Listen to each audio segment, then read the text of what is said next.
নমস্কার বন্ধুরা, আজ আমি আপনাদের জন্য পাঠ করব সুনীল গঙ্গোপাধ্যায়ের লেখা সেই বিখ্যাত উপন্যাস প্রথম আলো। আজ প্রথম আলো উপন্যাসের ৫৬তম পর্ব। আজ আমি এই উপন্যাসটি পাঠ করেছি ৩৬৬ নম্বর পৃষ্ঠা থেকে ৩৭২ নম্বর পৃষ্ঠা পর্যন্ত। তো চলুন শুরু করা যাক আজকের উপন্যাস। শশীভূষণের এখন প্রায় উন্মাদের মতন দশা। সর্বক্ষণ একটাই চিন্তা, ভূমিসুতা ভূমিসুতা। সকালবেলা ঘুম ভেঙেই মনে হয়, কই আজ কেন ভূমিসুতা তার ঘরের জানলা খুলে দিচ্ছে না? কোথায় ভূমিসুতা?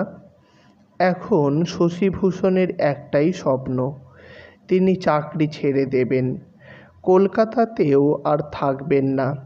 দাদাদের কাছে নিজের সম্পত্তির ভাগ বেচে দিয়ে ফরাসডাঙ্গায় একটা বাড়ি কিনবেন। গঙ্গার ধারে একটি সুন্দর বাড়ি, সঙ্গে থাকবে বাগান। সেই বাড়িতে শুরু হবে নতুন সংসার। সেখানে ভূমিসুতাকে চাই, কিন্তু মেয়েটি কি পাথর? সে কিছুতেই সাড়া দিতে চায় না, শত প্রশ্নেরও উত্তর দেয় না। তিনি তাকে দাসিত্ব থেকে মুক্তি দিতে চেয়েছেন, কোনো অসম্মানজনক প্রস্তাবও দেননি, বিয়ে করার সংকল্প জানিয়েছেন।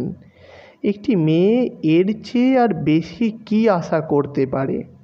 শশীভূষণ ওর জাতি গোত্র পিতৃ পরিচয় নিয়েও মাথা ঘামায়নি। এতখানি উদারতাও কি মূল্য বোঝে না ভূমিসুতা? অথচ সে বুদ্ধিহীনা নয়। দুটি মাত্র পথ খোলা আছে। মহারাজের ইচ্ছা অনুসারে ভূমিসুতাকে ত্রিপুরা গিয়ে রাজপ্রাসাদে বন্দিনী হতে হবে, অথবা শশীভূষণের সঙ্গে চলে যেতে হবে কলকাতা ছেড়ে। যদি মহারাজের শয্যাসঙ্গিনী হবার লোভ থাকত, তাহলে না হয় এই অসারতার অর্থ বোঝা যেত। কিন্তু ত্রিপুরায় যাবার প্রসঙ্গ উঠলেই ভূমিসুতা প্রবলভাবে মাথা নাড়ে। অথচ শশীভূষণের প্রস্তাবে সে চুপ করে থাকে, একেবারেই নিথর, মুখে যেন কুলুপ আটা। এদিকে সময় যে পার হয়ে যাচ্ছে দ্রুত। ত্রিপুরায় ফিরে যাবার প্রস্তুতি প্রায় সম্পূর্ণ হয়ে এসেছে। বাঁধা ছাঁদা হচ্ছে লটবহর। মহারাজ ভূমিসুতার কথা প্রায়ই উল্লেখ করেন। রানী মনোমোহিনীর কাছ থেকে নিশ্চয়ই শুনেছেন যে ভূমিসুতা আর অসুস্থ নয়, কিন্তু এখনই তার গান শোনার জন্য পীড়াপিড়ি করেননি। তিনি ব্যস্ত রয়েছেন। প্রত্যেক দিনই দেখা করতে আসছে বহু মানুষ। দু একটি থিয়েটার দেখে যাওয়ার জন্য মহারাজ যাত্রার দিন আবার পিছিয়ে দিয়েছেন, কিন্তু তাও বা আর কদিন? শশীভূষণ এখনো পর্যন্ত মহারাজের সামনে ঘুণাক্ষরেও উচ্চারণ করেননি যে ভূমিসুতা তার সঙ্গে যেতে রাজি নয়। শশীভূষণ মহারাজের মেজাজ জানেন। এমনিতে দরাজ হৃদয়ের মানুষ, তবে কেউ তার ইচ্ছার বিরোধিতা করলে সহ্য করতে পারেন না, তুলকালাম বাঁধাবেন। অথচ এ কথাও ঠিক, শশীভূষণ যদি মুখ ফুটে বলতে পারেন, মহারাজ আমি ওই কন্যাটিকে বিবাহ করতে চাই, তৎক্ষণাৎ মহারাজ জল হয়ে যাবেন। বিবাহ প্রথাকে তিনি সম্মান করেন। অন্যের স্ত্রী কেড়ে নেবার অভ্যেস তার নেই। শশীভূষণ যে সব দিক দিয়ে ভূমিসুতাকে উদ্ধার করতে চাইছেন, তা কেন ও বুঝতে পারছে না। আজ বেশ আগে ঘুম ভেঙেছে শশীভূষণের। এখনও চা আসার সময় হয়নি। শশীভূষণের তর সইল না। তিনি সিঁড়ির কাছে গিয়ে ডাকলেন, ভূমি ভূমি। ভূমিসুতা সিঁড়ির নিচে এসে দাঁড়ালো। ভূমিসুতাকে কখনো অসংবৃতা বা অপ্রস্তুত দেখা যায় না। সে দিনে 2-3 বার স্নান করে। তার পরনের শাড়ি 2-3 জায়গায় সেলাই করা হলেও মলিন নয়। শাড়ি পরারও একটা বিশেষ ঢং আছে। চুল থাকে বিন্যস্ত, পায়ে আলতা, কপালে একটা চন্দনের ফোঁটা। আজই প্রথম মনে হলো সে স্নান করেনি এখনো। চুলে চিরুনি পড়েনি একটুও। শাড়ির আঁচল কাঁধে জড়ানো। সে মুখ তুলে ওপরের দিকে চাইল। শশীভূষণ কয়েক পলক তার মুখের দিকে তাকিয়ে রইলেন। ওই মুখখানি দেখলেই তার বুকের মধ্যে তোলপাড় হয়। কেন আগে ভালো করে দেখেননি? কেন প্রথম থেকেই মিষ্ট বাক্য বলেননি? আফসোস হয় সেজন্য। তিনি শুধু বললেন, চা নিয়ে এসো, কথা আছে। খানিক বাদে ট্রেতে সাজিয়ে চুনের জল, চা ও বিস্কুট নিয়ে এলো অন্য একজন, মাঝবয়সী এক দাসী। এর নাম সুশীলা। দাঁতে মিশি দেয়, তাই মুখখানা সব সময় ঝোল মাখা মতন হয়ে থাকে। মোটাসোটা গড়ন, চুলে নিশ্চয়ই উকুন আছে। যখন তখন ঘ্যাস ঘ্যাস করে মাথা চুলকোয়। তাকে দেখেই শশীভূষণের মেজাজ সপ্তমে চড়ে গেল। এ কি ব্যাপার? এরকম তো কোনো দিন হয়নি। ভূমিসুতা তার নিজস্ব পরিচারিকা। রাজবাড়ির কোনো কাজ সে করে না। শুধু শশীভূষণের সেবা যত্নের জন্যই তাকে রাখা হয়েছে। আজ ভূমিসুতার কী হলো? শশীভূষণের একবার ইচ্ছে হলো এক টান মেরে তিনি ট্রেটা ফেলে দেবেন মেঝেতে। ভূমিসুতাকে তিনি নিজে বললেন, কথা আছে। তবু সে এলো না। দাসদাসীদের সামনে অসংযত ব্যবহার শোভা পায় না। শশীভূষণ অতি কষ্টে মেজাজ দমন করে বললেন, ভূমি কোথায়? সুশীলা বলল, সে তো এইমাত্র নাইতে গেল। ভূমিসুতা সাত চড়ে রা কাড়ে না, কিন্তু অন্য সব দাসদাসীরাই প্রয়োজনের অতিরিক্ত বেশি কথা বলে। সুশীলা আরও বলল, তার কি জানি কি হয়েছে বাবু, কাল সারা রাত ঘুমোয়নি, ফ্যাঁচুর ফ্যাঁচুর করে কেঁদেছে। আমি ভাবলুম বুঝি পেটে যাতনা হচ্ছে, তা কোনো কথাই বলে না। শশীভূষণ গুম হয়ে রইলেন। ভূমিসুতা অসুস্থ? তা যদি না হয়, তাহলে ভূমিসুতার কান্নার আর কি কারণ থাকতে পারে? তিনি কি তার প্রতি কোনো অন্যায় ব্যবহার করেছেন? বিবাহ একজন নারীর কাছে এর চেয়ে ন্যায্য প্রস্তাব আর কি হতে পারে? দাসী থেকে গৃহিণী হবে ভূমিসুতা। তার সন্তানেরা সিংহ বংশের পদবি পাবে। শশীভূষণ একবার জানলার কাছে দাঁড়ালেন, একবার নেমে গেলেন বাগানে। তার শরীরের মধ্যে এক দারুণ অস্থিরতা। এই সকালে ভৃত্যমহলে গিয়ে ভূমিসুতার খোঁজ খবর নেওয়া কি ভালো দেখাবে? বেলা বাড়লে ভূমিসুতা সত্যি অসুস্থ কিনা ঠিক জানা যাবে।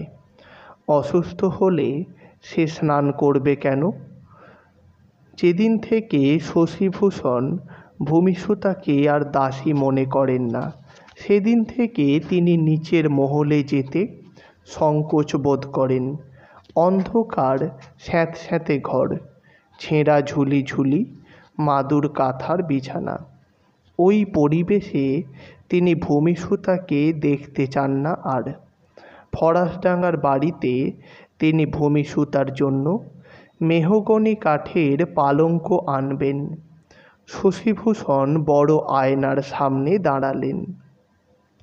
হাত বুলোতে লাগলেন নিজের চিবুকে ও বক্ষে। বহুদিন এ শরীরে কোনো নরম হাতের স্পর্শ লাগেনি। লোকে তাকে সুপুরুষই বলে। তার বংশের সব পুরুষরাই দীর্ঘকায়, গৌরবর্ণ। শশীভূষণ এক সময় ঘোড়ায় চেপে বন্দুক হাতে শিকার করতেন। তার স্বাস্থ্য মজবুত। ভূমিসুতার পক্ষে তাকে অপছন্দ করার কোনো কারণ থাকতে পারে কি? তার চেয়ে অনেক বেশি বয়সের লোকেরা দ্বিতীয় বিবাহ করে। শশীভূষণ আশা করেছিলেন ভূমিসুতা নিশ্চিত তার জলখাবার দিতে আসবে, কিন্তু তার আগেই মহারাজের কাছ থেকে তার ডাক এলো। এর মধ্যেই মহারাজ বীরচন্দ্র মাণিক্য সেজেগুজে তৈরি হয়ে বসে তৃতীয় পেয়ালা চা খাচ্ছেন। মুখ দেখেই বোঝা যায় মন বেশ প্রফুল্ল। আজ তিনি হ্যামিল্টনের দোকানে বন্দুক দেখতে যাবেন। ব্রিটিশ ভারতের প্রজাদের অস্ত্র রাখার অধিকার নেই। শশীভূষণের নিজের বন্দুক বাজেয়াপ্ত হয়ে গেছে, কিন্তু ত্রিপুরার রাজপরিবার, এমনকি সাধারণ মানুষদের সম্পর্কেও এ নিষেধ খাটে না। মহারাজ দুখানা বন্দুক কিনবেন। মহারাজ বললেন, বসো হে মাস্টার, আমার সঙ্গে চা খাও। কলকাতার চা অতি সরেস, জলের গুণেই বোধ হয়। আমাদের ত্রিপুরায় এমন কলের জলের ব্যবস্থা করা যায় না? শশীভূষণ বললেন, অবশ্যই করা যায়। দু একটি সাহেবকে নিয়ে গিয়ে আগে সমীক্ষা করাতে হবে। মহারাজ বললেন, সংবাদপত্রে দেখলাম এ শহরের আরও অনেক অঞ্চলে নল টানা হচ্ছে।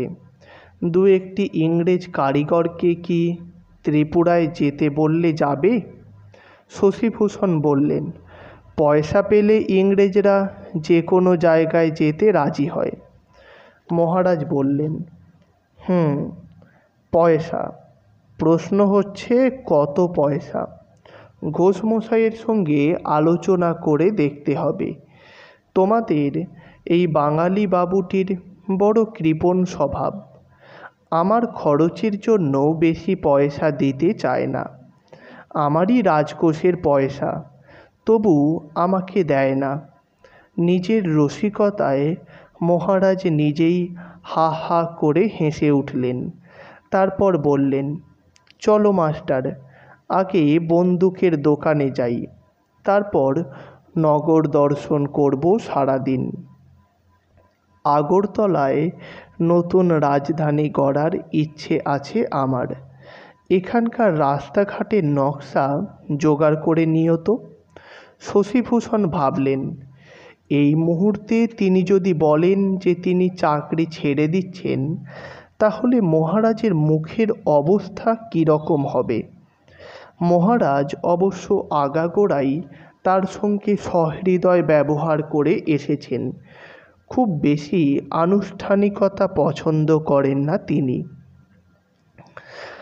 প্রত্যেকবার সাড়ম্বরে তার জয় ঘোষণা করে প্রণাম জানাতে গেলে তিনি হাত তুলে বাধা দিয়ে বলেন, আরে থাক থাক, অত দরকার নেই।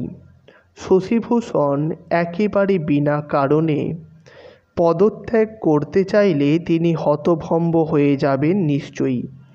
তবু বলতেই হবে, দু এক দিনের মধ্যেই। বন্দুকের দোকান, হোয়াইট ওয়ে, লেড ল।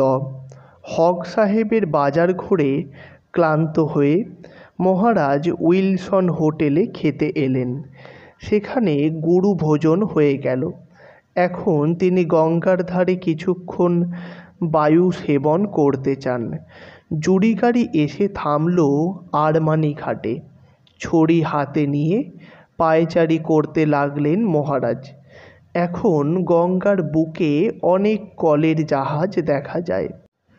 সাধারণ জল ফুটিয়ে বাষ্প, সেই বাষ্পের কী তেজ! বড় বড় জাহাজ টেনে নিয়ে যাচ্ছে। বাষ্পই যেন এ যুগে সেই আলাদিনের কলসির দৈত্য। মেঘলা দিন, গঙ্গার ধারে অনেকেই বেড়াতে এসেছে। অনেক উচ্চ পদস্থ ইংরেজের নিজস্ব বজরা বাঁধা আছে বিভিন্ন ঘাটে।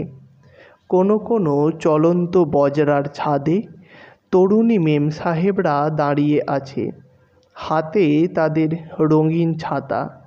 এমন সাবলীলভাবে লোকচক্ষুর সামনে ভারতীয় মেয়েরা দাঁড়াতে পারে না। শশীভূষণ যা দেখছেন তাতেই তার মনে পড়ছে ভূমিসুতার কথা। চন্দননগরে তার বাড়ির সামনেও বজরা বাঁধা থাকবে। বিকেলবেলা তিনি ভূমিসুতাকে নিয়ে ভেসে পড়বেন। এক সময় মহারাজ বললেন, আহ, কি অপূর্ব নদী! পতিত উদ্ধারিণী জাহ্নবী। দেখো মাস্টার, কত নদীই তো দেখলাম, কিন্তু গঙ্গার মতন এমন স্নিগ্ধ বাতাস আর কোনো নদী দিতে পারে না। আচ্ছা, এই গঙ্গার একটা ধারা আমাদের ত্রিপুরায় টেনে নিয়ে যাওয়া যায় না? এরকম কথা শুনে শশীভূষণ হাস্য সংবরণ করতে পারলেন না। তিনি বললেন, মহারাজ, আমার মনে হয় তার চেয়ে ত্রিপুরায় একটি পাহাড় এই সমতলে টেনে আনা অনেক সোজা। মহারাজাও হেসে বললেন, বাংলায় অনেক পাহাড় আছে, ওদিকে চট্টগ্রাম, এদিকে দার্জিলিং, তোমাদের পাহাড়ের দরকার কি? কিন্তু গঙ্গার মতন একটি নদী আমাদের বড় প্রয়োজন। যা কিছু সুন্দর, যা কিছু পবিত্র, তা সব দিয়ে আমার ত্রিপুরাকে সাজাতে ইচ্ছে করে। আর একটুখানি যাবার পর মহারাজ হঠাৎ থেমে গিয়ে বললেন, আমার সাধ হয় কি জানো? মৃত্যুর পরেও যেন এই গঙ্গা তীরেই থাকি। মাস্টার, আমি মরলে এই গঙ্গার ধারে আমাকে দাহ করো। এরকম কথার উত্তরে যা বলতে হয় শশীভূষণ সেটা জোর দিয়ে বললেন, মহারাজ, মৃত্যুর কথা এখনই মনে আনছেন কেন? আপনি যুবকের মতন স্বাস্থ্যবান। মহারাজ বললেন, এখনও ভোগবিলাস অনেক বাকি, অনেক কিছুই আঁকড়ে ধরতে চাই। নিজের অধিকার এক বিন্দু ছাড়তে চাই না, এ সবই ঠিক। তবু মাঝে মাঝে মৃত্যুর ছায়া দেখতে পাবো না, এমন নির্বোধ আমি নই। কার কখন সময় ফুরিয়ে যায় কে বলতে পারে? এবার শশীভূষণ মনে মনে বললেন, আপনার যবেই মৃত্যু হোক, আমি তখন ধারে কাছে থাকব না। আপনার সঙ্গে আমার সব সম্পর্ক শেষ হতে চলেছে। আমি ভূমিসুতাকে নিয়ে অন্য জায়গায় ঘর বাঁধব। ফিরতে ফিরতে সন্ধে হয়ে গেল। একটু পরে রানী মনোমোহিনীকে নিয়ে মহারাজ গিরিশ ঘোষের প্রভাসযজ্ঞ নাটক দেখতে যাবেন। শশীভূষণ তাতে সঙ্গী হবেন না। নিজের ঘরে এসেই শশীভূষণ ভূমিসুতার নাম ধরে ডাকতে লাগলেন। এবারে ভূমিসুতা নিজেই রেকাবিতে জলখাবার নিয়ে এলো। একটা ধপধপে সাদা শাড়ি পরা, চুল খোলা।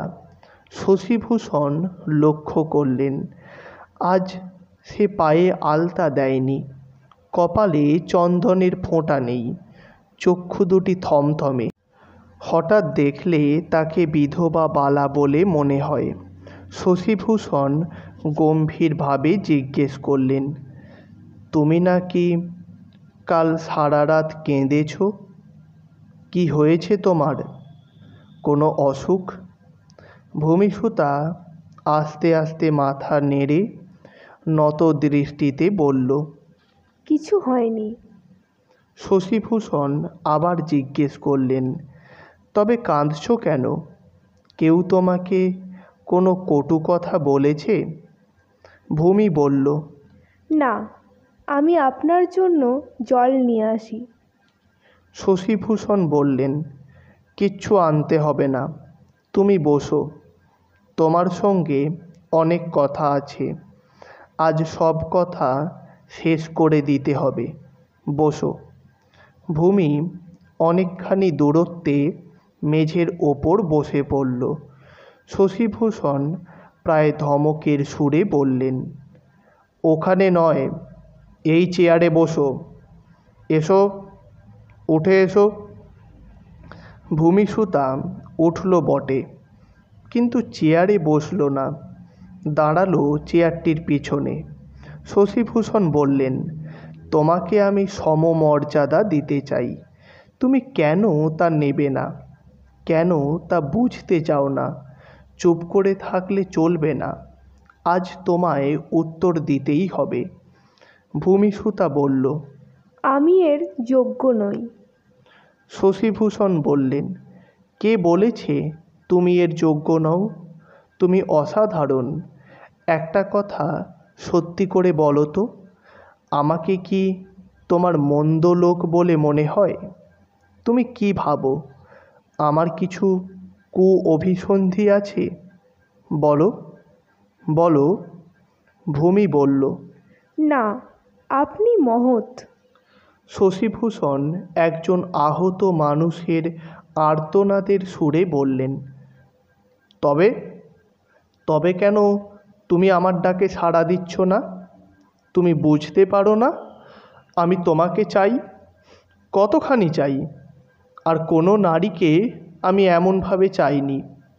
এই দাসিত্ব তোমাকে মানায় না ভূমি, তুমি আমার জীবন সঙ্গিনী হবে, তুমি তা চাও না কেন? ভূমিসুতা চুপ করে রইল।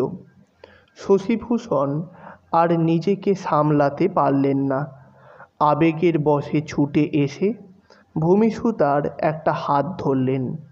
বিদ্যুৎ স্পৃষ্টের মতো কেঁপে উঠে ভূমিসুতা হাত ছাড়িয়ে নিল, পিছিয়ে গিয়ে দাঁড়ালো দেয়াল সেঁটে, অসহায় কান্না জড়ানো গলায় বলতে লাগলো, আপনি আমাকে ক্ষমা করুন, আপনি আমাকে ক্ষমা করুন।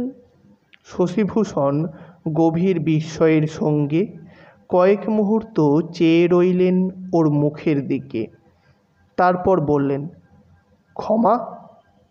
কিসের জন্য ক্ষমা? তুমি তো কোনো দোষ করনি। আমি তোমাকে বিবাহ করার প্রস্তাব দিলুম, তুমি সারা রাত কাঁদলে, আমি তো এর কোনো অর্থই বুঝতে পারি না। তুমিও কি বুঝতে পারো না যে এছাড়া আর কোনো উপায় নেই? তুমি যদি ত্রিপুরায় যেতে না চাও, তাহলে আমি তোমাকে কোথাও লুকিয়ে রাখব। মহারাজের কাছে আমি মিথ্যে কথা বলতে পারবো না। ভূমিসুতা চুপ করে রইল। শশীভূষণ বললেন, তোমার কি ইচ্ছে করে না ভূমি, নিজস্ব একটা বাড়ি পেতে, নিজস্ব সংসার, স্বামী? আমি সব ব্যবস্থা করে ফেলেছি। ভূমিসুতা ফুঁপিয়ে কেঁদে উঠল। শশীভূষণ অস্থিরভাবে বলল, এখন কান্নার সময় নয়, দ্রুত সিদ্ধান্ত নিতে হবে। তালতলায় একটা ভাড়া বাড়ি দেখে রেখেছি, সেখানে গিয়ে কয়েকদিনের মধ্যে বিবাহটা সেরে নিতে হবে। তারপর আমরা চলে যাব চন্দননগর। আমি বলছি সে জায়গাটা তোমার খুব পছন্দ হবে, দেখো। ভূমিসুতা কান্নার মধ্যে আত্মগোপন করে রইল, আর উত্তর দেয় না। শশীভূষণ একই কথা বলে যেতে লাগলো বারবার। একসময় দরজার কাছে এসে দাঁড়ালেন সুশীলা নাম্নী দাসীটি। শশীভূষণ তার দিকে ফিরে ক্রুদ্ধভাবে বললেন, কি চাই? সুশীলা বলল, একটা চিঠি।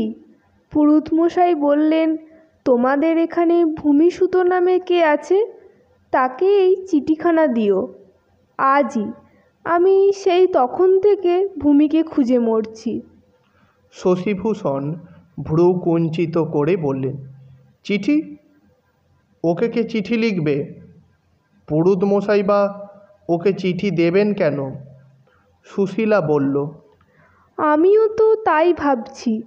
আমরা দাসী মাগি, মুখ্যু, লেখাপড়া জানি না, আমাদের কে পত্তর দেবে? তারপর মালুম হলো বোধহয় ভূমির হাতে দিয়ে আপনার কাছে এটা পাঠাতে চায়, তাই দিয়ে এলুম। সুশীলার হাতে একখানা সাদা লেফাফা। শশীভূষণ হাত বাড়িয়ে সেটা নিয়ে বললেন, ঠিক আছে, তুমি যাও।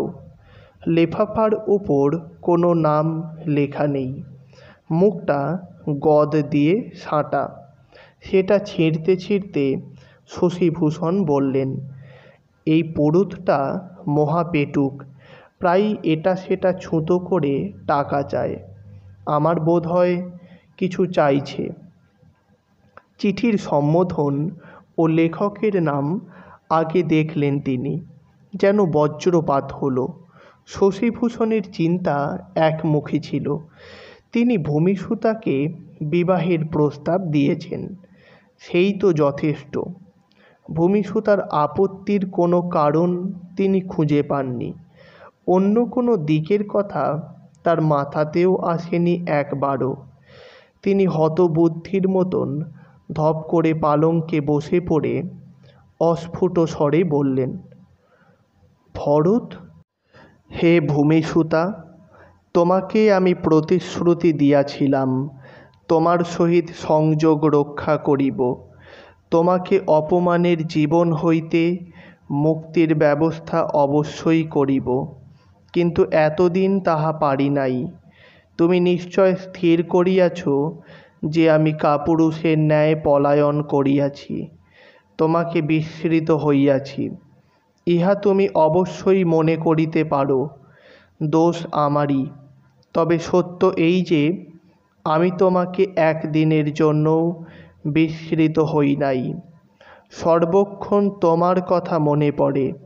রাত্রে আমার ঘুম আসে না। আমার ঘরের শূন্য দেওয়ালে আমি তোমার মুখচ্ছবি দেখিতে পাই।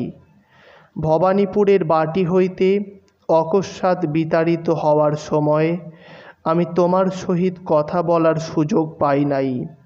পূজনীয় মাস্টার মহাশয়কে আমি সংকোচ বশে জানাইতে পারি নাই কিছু, কিন্তু তুমি এখন যে রাজবাড়িতে আছো তাহা আমি বিলক্ষণ জানি। কিন্তু কোনো বিশেষ কারণবশত ওই বাড়ির ত্রিসীমানায় আমার যাইবার উপায় নাই। কারণটি তোমাকে এখন বলিতে পারিব না, কিন্তু তুমি বিশ্বাস করিও, তোমার প্রতীক্ষাতেই আমার প্রতিটি দিন কাটে। খবর পাইয়াছি মহারাজ শীঘ্রই ত্রিপুরায় ফিরিবেন। তুমি কোনো ক্রমেই ত্রিপুরায় যাইতে সম্মত হইও না, তা হইলে তোমার সহিত আমার চিরবিচ্ছেদ ঘটিবে। আমি কোনো ক্রমেই তাহা সহিতে পারিব না। মহারাজ চলিয়া গেলে আমি তোমার সহিত সাক্ষাৎ করিতে পারিব। পুরোহিত মহাশয় আমার বিশেষ বন্ধু, তাহার মারফত পত্র পাঠাইলাম। তুমি তাহার হস্তে উত্তর দিতে পারো। অবশ্য দিও, তোমার কুশল সংবাদ দিও। ইতি নিত্যপ্রীতার্থী ভরত কুমার। চিঠিখানা পাঠ শেষ করার পর দাঁতে দাঁত চেপে শশীভূষণ আবার শুধু বললেন, ভরত। তার সমস্ত শরীরে আগুনের মতো ছড়িয়ে পড়েছে ক্রোধ। তার এমন প্রিয় একটা স্বপ্ন তছনছ করে দিতে চায় ভরত। কে ভরত? সেই গঞ্জের নদীর ঘাটে ভিখারিদের সারিতে বসে থাকা ন্যাড়া মাথা একটা ক্যাংলা ছেলে, প্রায় উন্মাদ।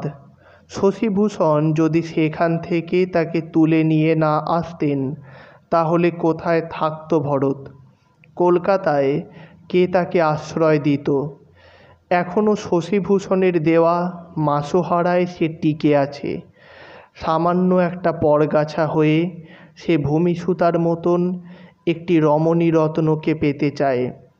বাঁদরের গলায় মুক্তোর মালা, জ্বলন্ত চোখে চেয়ে শশীভূষণ বলল, ভরত, এর জন্য তুমি আমার কথায় রাজি হওনি, এর জন্য তুমি কেঁদে ভাসাচ্ছিলে। ভূমিসুতা উত্তর না দিয়ে লুব্ধ দৃষ্টিতে শশীভূষণের হাতের চিঠিখানার দিকে চেয়ে রইল। নারীর প্রতি আকর্ষণ এমনই তীব্র যে ভরতের প্রতি শশীভূষণের সব স্নেহ মমতা যেন মুছে ভূমিসুতাকে ছিনিয়ে নেবার জন্য সব রকমভাবে প্রস্তুত ছিলেন। হঠাৎ ভরতের মতন একটা নগণ্য প্রাণীর মাঝখানে এসে পড়াটা তিনি মাছি তাড়ানোর মতন উড়িয়ে দিতে চান। ভরত তার কথায় ওঠে বসে। ভরতকে তিনি পুনর্জীবন দিয়েছেন। তাকে এক ধমক দিলে সে আর জীবনে ভূমিসুতার দিকে ফিরে চাইবে না। তার চন্দননগরের বাড়ির স্বপ্ন কিছুতেই নষ্ট হতে পারে না। ভূমিসুতাকে তার চাই। তিনি বললেন, তুমি কি পাগল হয়েছ ভূমি? ভরতের ওপর তুমি নির্ভর করেছিলে। ওর কি ক্ষমতা আছে? নিজেরই চালচুলোর ঠিক নেই। ও তোমাকে কোথায় আশ্রয় দেবে? আমি সাহায্য না করলে ও কালই আবার পথের ভিখিরি হয়ে যাবে। চিঠিখানা এখনও পড়েনি ভূমিসুতা, কিন্তু ভরত তাকে চিঠি লিখেছে। এটা জানার পরই তার মুখ চোখ অনেক বদলে গেছে। অসহায় কান্না কান্না ভাবটা আর নেই। এখন সে স্পষ্ট চোখে শশীভূষণের দিকে তাকিয়ে আছে। এখন তার নীরবতার মাঝেও আছে দৃঢ় প্রতিবাদ। শশীভূষণ বললেন, ভরত কোনোদিন আমার অবাধ্য হবে না।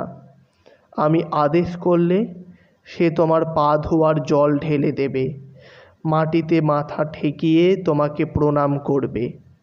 চিঠিখানা দুমড়ে মুচড়ে মাটিতে ছুঁড়ে দিয়ে তিনি আবার বললেন, ভরত কেউ না, ওসব ভুলে যাও। তুমি আর আমি যে নতুন জীবন শুরু করব, সেখানে ভরতের কোনো স্থান নেই। ভূমিসুতা প্রায় ঝাঁপিয়ে পড়ে তুলে নিল চিঠিখানা। দুহাতের মুঠিতে ধরে নিজের বুকে ঠেকিয়ে রাখল। তো বন্ধুরা, আজ এ পর্যন্তই।